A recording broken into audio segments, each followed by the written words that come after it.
Should you start flipping properties or should you start with buy and hold? I think the answer is going to surprise you, but we're going to have this conversation with the one and only Casey from Brick by Brick. All right, Casey, what do you think?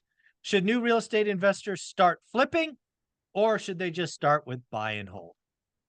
I think it depends on the investor. It depends on their experience level, depends upon the team that they might have in place, if they're able to do business in their backyard or if they have to go far away. I think those questions really need to be answered first, and that there probably isn't in my opinion, a one size fits all answer for that question. What do you think? What's your initial thought? It's funny because I had this conversation with Ryan Pineda. If you don't know who Ryan Pineda is, I he is do. a huge flipper, right? He's done hundreds, if not thousands, of flips in the last decade or so. That's kind of how he made his bones, was with flipping homes. Now he owns some and all of that, but it's really interesting in that conversation. I think Ryan highlighted a couple of things that I agree with. One of them is time. Like when I think about whether you should buy and hold or flip, it's like, what are your scarce resources? Is your scarce resource time? Is your scarce resource money? Is your scarce resource skills?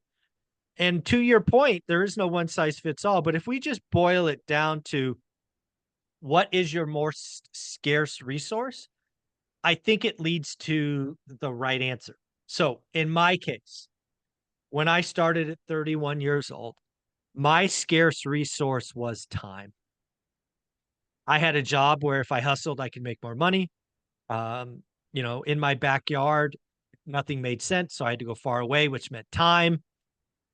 So for me, the answer very much became buy and hold. Frankly, because flipping was impossible. I mean, I couldn't have even fathomed trying to flip houses 2.5 hours away, nobody, don't know the city, don't know teams. I would have been greatly taken advantage of. And then I look at Ryan Pineda. Ryan Pineda, at this point, when he started out, he had all the time in the world. He didn't have a job. He was flipping couches and started flipping homes, but he had time. He did it in his backyard so he can watch projects. He had money. Now, in this case, it happened to be credit card money because if you hear his story, he ran up credit cards. But from where I sit, Ryan could not have started with buy and hold. He would have been dead ass broke if he started with buy and hold. So to me, I really think it boils down to what is your scarcest resource? Time, money, skill. I think it's actually a pretty simple question if you look at it that way. It is. I don't understand why sometimes people have such a conundrum on what investing strategy they should choose. It's like, well, dude, you do the one that fits you, your lifestyle, your time, your risk level, how much money you have, your experience level.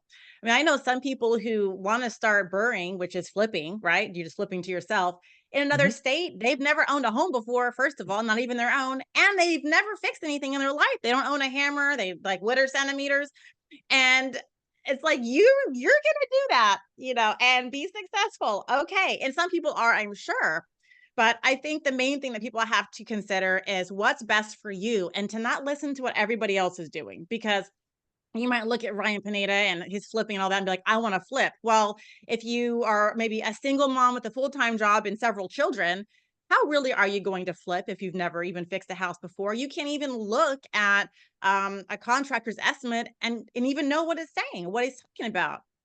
There's Yeah. just so many factors I think that go into being successful. And I think personally, long-term rentals is something that you can get in easier if you have less experience. I think flipping really is for more experienced people that because there's high risk there for flipping. You're looking to make a profit. With long-term rentals, there's a lot more exit strategies. And you can buy properties that don't need tons of rehab if you're not a rehab expert. You can buy properties out of area that are mostly done with a team that's established somewhere else.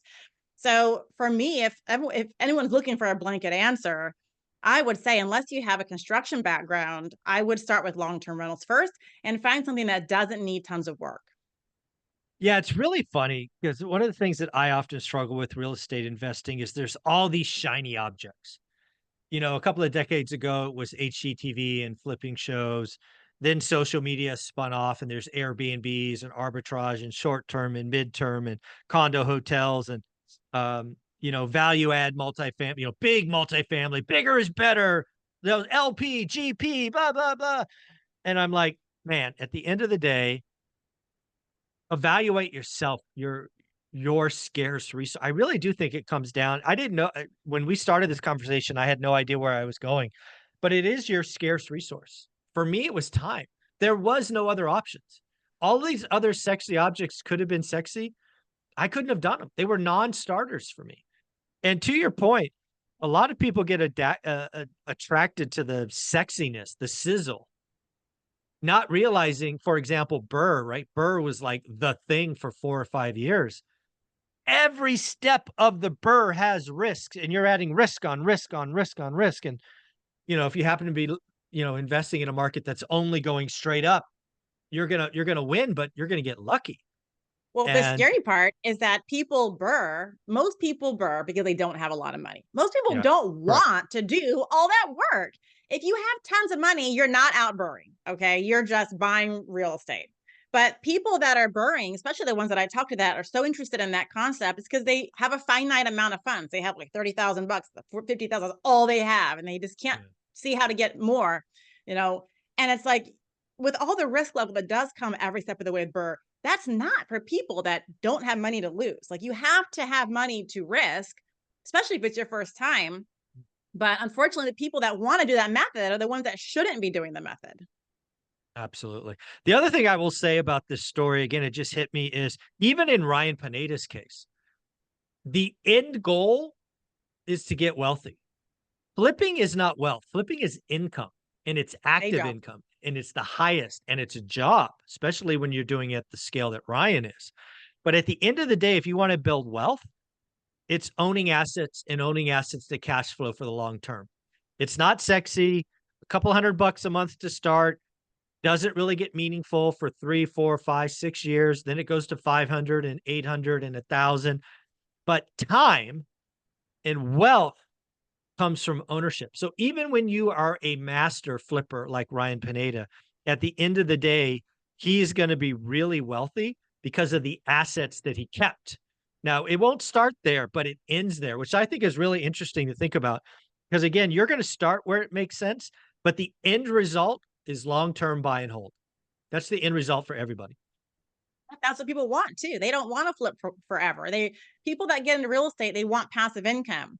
But a lot of people who realize, right, okay, long-term rentals is a long-term game plan and I'm not going to retire in 3 years, they say, how can I get more money? And they think, I want to make more money in real estate, not by doing a side hustle or making more money at their job or anything. They want to make money in real estate. So that's when the active income options come in, like wholesaling or flipping, right? Or even short-term rentals as active income. So people that choose to be in real estate for a job to make money, really, they're doing that so they can buy long-term rentals, which is a much more passive income. Like I didn't start out that way. I started out with long-term rentals. We had time, right? But we didn't have a lot of money. So we started off, remember, I started my Etsy shop and I saved up 20K in a year and a half that we put down on our first rental. And Yeah. we did 20% down then. But I'm like, okay, well, we got that, but we need money to fix it up, So how can we save? Well, we did DIY. We learned everything ourselves. We just paid for materials when we fixed up the house. We spent weekends, nights. I mean, my husband would come home after work. We'd be at the rental house. I had little kids then. They were real little. They would come with us, right? They would come on the weekends. I would be out doing yard work. We put my lawnmower in my SUV. Like Mm, it was insane. mm. So we had the time to fix it up. And it's like now it's been 8 years that we bought our first property. And we're in contract on rental 9, which is 10 loans now under Blake's name. So, like he did it. That was Mm. his goal was 10 so far, 10 rentals. But I'm like, well, you only get 10, loans right now. So we're Yeah. happy with that. That owner occupant Maybe, loan counts. yeah. I mean, it unfortunately it counts. Yeah. So, but somebody are close to paid off. We could get more loans, and I still have loans I could get. But it's been 8 years. But now we're like, whoa, we've got this extra income coming in from long-term rentals. We're homeschooling this year, Michael. Like Yeah. my kids aren't going to school. I get to do it. Just right now before our call, we were downstairs. We start already in July because we plan on doing some traveling this year. So like, hey kids, we're gonna do some homeschool. I have the freedom, the time freedom now from long-term rentals, from passive income that took a while to get.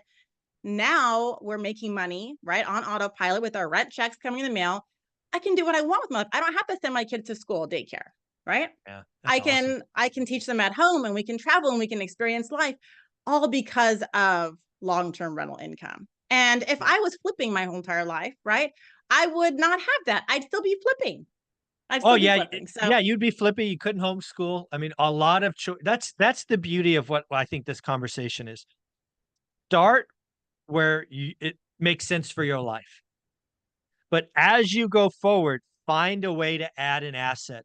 Like I told Ryan in one of the interviews, I'm like, "Hey, keep 1 out of 4, keep 1 out of 5, because that's where wealth comes in time. That's where cash flow grows. It gives you optionality. In your case, travel, homeschool, all of these amazing things that your kids will remember forever because you and Blake made a decision 8 years ago or 9 years ago to sacrifice start. You started an Etsy store to save 20 grand. What I think is amazing about that story is you wanted a rental, you were not in a financial place to do it.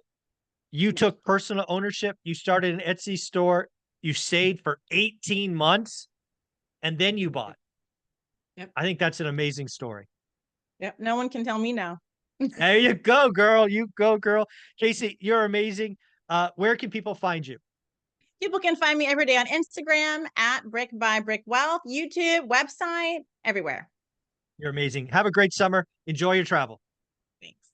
Thanks.